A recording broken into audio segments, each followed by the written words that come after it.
Hi viewers, welcome to testyourprep.com. My name is Anuj and in this video I would be discussing of the concepts related to Olympiad of class 8th. So class 8th के Olympiad के कुछ questions discuss करते हैं हम. Let us go on by the first question. My first question says that xy are, if xy are directly related, the graph between them is.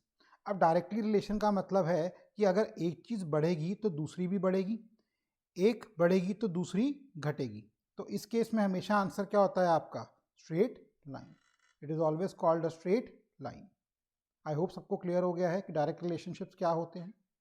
Once clear, then move on to the next question. My question number 2, it says that factorise the given. Factorise the given. Factorise का मतलब क्या होता है? इसको छोटा करके हमने formula के रूप में लेके जाना है. तो यहाँ पे हमें क्या रखा है? a प्लस 2b का whole square minus a plus 2b into 3a minus 7b. तो यहाँ पे हम क्या कर सकते हैं? a plus 2b into a plus 2b minus a plus 2b into 3a minus 7b. अब फैक्टराइज करने के लिए आप देख सकते हैं a प्लस 2b दोनों में सेम है. तो जब भी दोनों में सेम हो तो I can take it out common. Common निकाल दिया तो यहाँ पे एक a प्लस 2b बच गया, ये माइनस साइन बच गया, और दूसरे टर्म का 3a माइनस 7b बच गया. So let us now solve the bracket. जब ब्रैकेट्स ओपन करेंगे तो माइनस के बाद वाले के साइन चेंज हो जाएंगे. This will become minus 3a plus 7b. So over here this will become a plus 2b. Now like terms, a minus 3a will be minus 2a, 2b plus 7b will be 9b. तो अब इसको हम कैसे लिख सकते हैं? This can be written as a plus 2b rearrange करके 9b minus 2a. तो आप देख सकते हैं फैक्टराइज हो गया, जो कहाँ अवेलेबल है? ऑप्शन नंबर ए में. ऑप्शन नंबर ए में. ये जो क्वेश्चन है ये आपका बेसिक अलजेब्रा का क्वेश्चन है जो आप अपने करिकुलम में पढ़ रहे हैं. Once clear, then move ahead.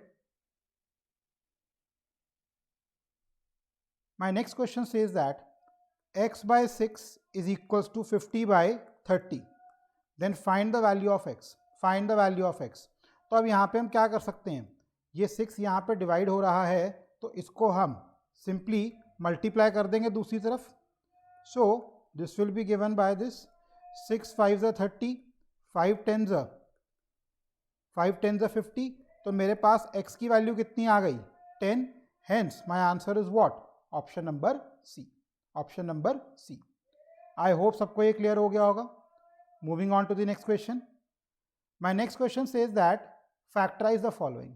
अब ओलंपियाड में हमेशा आपको बहुत सारे एल्जेब्रिक आइडेंटिटीज के फॉर्मूलाज याद करने पड़ेंगे. तो उनमें से एक फॉर्मूला होता है आपके पास a square minus B square, जिसका formula is given by a minus B into A plus B. A minus B into A plus B. अब इसको हम एप्लीकेट कैसे कर सकते हैं? My question over here is 49x square minus 36. So this will be given by 7x का whole square minus 6 का whole square. So A square minus B square, जहाँ पे a मेरा कितना हो गया? 7x, b हमारा कितना हो गया? 6. तो let us put the value 7x minus 6 into 7x plus 6. तो यहाँ पे आप देख सकते हैं ये ऑप्शन कहाँ मैच कर रहा है? ए ऑप्शन में. Hence my answer is what? A option. I hope सबको ये क्लियर हो गया होगा फैक्टराइजेशन का concept. Moving on to the next question. My next question says that if it is possible to form a word with fourth, पहले तो हम word लिख लेते हैं SPHERVLVODS. ये वर्ड दे रखा है. फर्स्ट ये हो गया, फोर्थ ये हो गया, seventh would be this, and 11th would be this. Then write the second letter of the word. हमें इस वर्ड का सेकेंड लेटर लिखना है. तो आप अगर यहाँ से अल्फ़ाबेट्स को बाहर निकाल लो ये, तो आप देख सकते हो इससे आप क्या वर्ड बना सकते हो? लेस. और लेस का सेकेंड अल्फ़ाबेट क्या है? E. Hence my answer would be what? D option. ठीक है जी. क्वेश्चन में हमें क्या रखा था? हमें एक रेफरल वर्ड दिया हुआ था और उसमें हमें फर्स्ट, फोर्थ, सेवन्थ और 11th अल्फ़ाबेट को निकाल के एक मीनिंगफुल वर्ड बनाना था, और उस मीनिंगफुल वर्ड का हमें क्या निकालना था? यहाँ पे सेकेंड अल्फ़ाबेट. आई होप सबको ये क्लियर हो गया होगा. Once clear, then move on to the next question. Now, my next question says that 39 square plus 78 plus 1 using algebraic identities will give, यानी कि हमें दिया हुआ है यहाँ पे 39 स्क्वायर प्लस 78 प्लस 1. अब इसको सॉल्व करने का एक तरीका क्या है? I can write it as 40 minus 1, इसके ऊपर a minus B whole square लगाऊंगा, that would be a square plus b square minus 2ab, और इसका जो आंसर आएगा उसमें 78 प्लस और 1 plus, so 40 square would B 1600, 1 square would B 1, this would be 80 plus 78 plus 1, so this will become 1600 minus 80, that is 1520. 1520 में 1 add कर देंगे, so this will become 1521 plus 79. तो ये कितना हो जाएगा आपके पास फाइनली 1600. This will be 1600. अब instead of using algebraic identity, अगर मैं अपना वैदिक मैथ्स यूज करूं, how to find the square of 39, how to find the square of 39. So 9 का square would be given by 81, 39 plus 9 would be 48. अब 48 को 3 से multiply करेंगे, दैट वुड बी 150 माइनस 6, कितना बन गया 144. Putting 144 over air, adding them, this becomes 1521. तो 1521 में हम 78 और 1 ऐड करेंगे, so my final answer would become 1600. अब इसका स्क्वायर समझने के लिए आप हमारे वैदिक मैथ्स के वीडियोस को भी कंसल्ट कर सकते हैं. वहाँ पे हमने सिखा रखा है कि किसी भी नंबर का अगर स्क्वायर निकालना है ओरली तो आप कैसे निकाल सकते हैं. आई होप सबको दोनों मेथड्स क्लियर हो गए होंगे, शॉर्टकट भी और टेक्निकल मेथड भी. Once clear, then move ahead with the question. My next question says that a geometric representation showing the relationship between a whole and its part. ठीक है, कौन सा ऐसा ज्योमेट्रिकल रिप्रेजेंटेशन है जो पूरा भी दिखाता है और उसका कुछ पार्ट भी दिखाता है, पूरा भी दिखाता है और उसका कुछ पार्ट भी दिखाता है. तो पूरा दिखाने का मतलब ये, और उसका कुछ पार्ट, ठीक है जी, ऐसे हम शो कर सकते हैं. तो ऐसे चार्ट को हम क्या कहते हैं? पाए chart.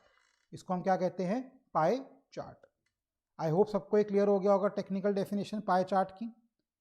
Moving on to the next question, under root of 5625. अब देखिए इसका भी हमने वैदिक मैथ्स में शॉर्टकट करवा रखा है, आप उसको कंसल्ट कर सकते हैं. Let us try to find the square root of 5625.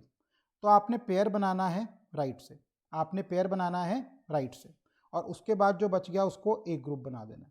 तो यहाँ पे 2 ग्रुप बनेंगे, राइट से 2 का पेयर, उसको आपने अलग कर देना है, और बाकी जो नंबर रह गया उसको अलग कर देना है, बाकी जो नंबर रह गया उसको अलग कर देना है. अब हमने यहाँ पे फर्स्ट 10 नंबर्स का स्क्वायर लिख लिया. 1 का स्क्वायर, 2 का स्क्वायर इज़ 4, 3 का स्क्वायर इज़ 9, 4 का स्क्वायर इज़ 16, 5 का स्क्वायर इज़ 25, 6 का स्क्वायर इज़ 36, 7 का स्क्वायर इज़ 49, 8 का स्क्वायर इज़ 64 एंड 9 का स्क्वायर इज़ 81, वेयरएज 10 का स्क्वायर विल बी 100. तो ये लिख लिया. अब हमने देखना है कि कौन सा ऐसा नंबर है जिसका स्क्वायर 5 से एंड कर रहा है, कौन सा ऐसा नंबर है जिसका स्क्वायर 5 से एंड कर रहा है. तो आप देख सकते हैं 5 का square 25 which is ending with 5. तो इसके लिए हम क्या लिख देंगे? 5. इसके लिए हम क्या लिख देंगे? ये 5. अब 56 से नीचे वाला परफेक्ट स्क्वायर, नीचे वाला परफेक्ट स्क्वायर विल बी 49, ऊपर वाला परफेक्ट स्क्वायर विल बी 64. 49 जो है वो 7 का स्क्वायर है, 64 जो है वो 8 का स्क्वायर है. हमेशा छोटे वाला नंबर ले लेना आपने, हमेशा छोटे वाला नंबर ले लेना है. तो यहाँ पे क्या आ गया? 7. हेंस मेरा स्क्वायर रूट कितना आ गया? 75. 75. इस टॉपिक को डिटेल में कवर करने के लिए you can follow my Vedic maths videos also, क्योंकि उसमें मैंने बहुत क्लियरली समझाया है how to find the square roots. Once clear, then move ahead with the concept. अब नेक्स्ट टाइप के क्वेश्चन हमारे आते हैं स्टेटमेंट वाले क्वेश्चंस. क्वेश्चन कहता है which of the following statement is always true. अब ऑलवेज ट्रू का मतलब क्या हुआ? ऑलवेज ट्रू का मतलब हुआ जो हमेशा और हमेशा क्या रहेगी? ट्रू रहेगी. First question, a square of a number can not be the sum of 2 other squares. तो ये क्या कहना चाहता है? कोई 2 नंबर्स का स्क्वायर है आपका, कोई 2 नंबर्स का स्क्वायर है, it can not be equal to square of third number. It can not be equal to square of third number. अब इसमें आप एग्जाम्पल लीजिए, 8 square 6 square equal to 10 square. तो आप देख सकते हैं 64 प्लस 36 इज इक्वल्स टू 100। तो आप देख सकते हैं 2 स्क्वायर ऐड होके तीसरा स्क्वायर दे रहे हैं, 2 स्क्वायर ऐड होके तीसरा स्क्वायर दे रहे हैं। तो ऐसा ज़रूरी नहीं है, उसने कहा है ऐसा कभी नहीं होगा, तो ये पॉइंट तो गलत हो गया। ऐसा हो सकता है, ऐसा हो सकता है। तो आपने प्रॉपर्टी नहीं याद करी, आपने वैसा एग्जाम्पल लिया जो उसको अगेंस्ट जा रहा था। तो अगर हमें एक भी एग्जाम्पल उसके अगेंस्ट मिल गया तो वो पॉइंट हमारा वैलिड नहीं रहा, पॉइंट हमारा वैलिड नहीं रहा। Next question, a number that has 5 at units place can never be a perfect square. एक नंबर जिसके यूनिट प्लेस पे 5 आ रहा है, ठीक है, यूनिट प्लेस पे 5 आ रहा है, it can never be a perfect square. ठीक है जी। अब ज़रूरी नहीं है, अगर मैं नंबर 25 ही ले लूँ तो 25 के यूनिट प्लेस पे 5 आ रहा है और वो परफेक्ट स्क्वायर भी है, 5 का स्क्वायर है ना, तो it is a perfect square. Hence ये भी गलत हो गया मेरा, क्योंकि ऐसा हो सकता है। अब पॉइंट नंबर 3 और पॉइंट नंबर 4, पॉइंट नंबर 3 और पॉइंट नंबर 4 में छोटा कौन सा पॉइंट लग रहा है आपको? अगर आप ध्यान से देखें, पॉइंट नंबर 4 छोटा लग रहा है पढ़ने में। तो हमेशा आपने as a strategy eliminating the options में ये करना है कि आपने सबसे पहले छोटे पॉइंट्स को काउंटर करना है, क्योंकि अगर छोटा पॉइंट सही हो गया तो आंसर मिल गया, अगर गलत हो गया तो एलिमिनेशन से मेरे पास आंसर बन गया। जैसे यहाँ पे आप देखो डी पॉइंट, अगर डी पॉइंट सही हो गया तो मेरा आंसर मिल गया, अगर नहीं मिला तो मैं सी को मार्क कर जाऊंगा। तो let us check the point D, a number that has 7 in the unit place may be perfect square. तो उसने क्या बोला, जिसके यूनिट प्लेस पे 7 होगा क्या वो परफेक्ट स्क्वायर हो सकता है? अब अगर हम देखें, एनी नंबर या 1 का स्क्वायर विल एंड विद 1, 2 का स्क्वायर विल एंड विद 4, 3 का स्क्वायर विल एंड विद 9, 4 का square is 16 so it will and with 6, 5 का square is 25 so it will and with 5, 6 का square is 36 so it will and with 6, 7 का square is 49 so it will and with 9, 8 का square is 64 so it will and with 4, 9 का square is 81 so it will and with 1 और 10 का square is 100 so it will and with 0। तो कोई भी number या कोई भी स्क्वायर्स जो हैं वो हमेशा एंड करेंगे 1 से, 4 से, 9 से, 6 से, 5 से या फिर 0 से। इसके अलावा कोई भी स्क्वायर किसी और नंबर से एंड नहीं कर सकता। तो आप देख सकते हैं कि यहाँ पे तो कह रहा है कि एंड करे 7 से, तो इसका मतलब ये पॉइंट भी वैलिड नहीं है। हेंस मेरा आंसर क्या बन जाएगा? C point. मेरा आंसर क्या बन जाएगा? C point. ठीक है जी। अब सी पॉइंट को चेक करने के लिए क्या बोला उसने, a number that leaves remainder 3 when divided by 4 can not be a perfect square. यानी कि अगर कोई नंबर, ठीक है जी, 4 से डिवाइड करने पे 3 रिमाइंडर दे, 4 से डिवाइड करने पे 3 रिमाइंडर दे, तो वो एक परफेक्ट स्क्वायर नहीं होगा, तो एक परफेक्ट स्क्वायर नहीं होगा। Let us take the example of a perfect square 25। इसको डिवाइड करते हैं 4 से, 4 6 ज़ 24, तो रिमाइंडर कितना आ रहा है? 1। हमें रिमाइंडर क्या चाहिए था? 3। तो ऐसे ही आप एक और चेक कर सकते हैं, 144। लेट अस डिवाइड, 4 3 ज़ 12, 24, 4 6 ज़ 24, तो रिमाइंडर क्या आ रहा है? 0। आप किसी भी परफेक्ट स्क्वायर को अगर आप डिवाइड करेंगे 4 से तो आपके पास कभी भी रिमाइंडर 3 नहीं आएगा।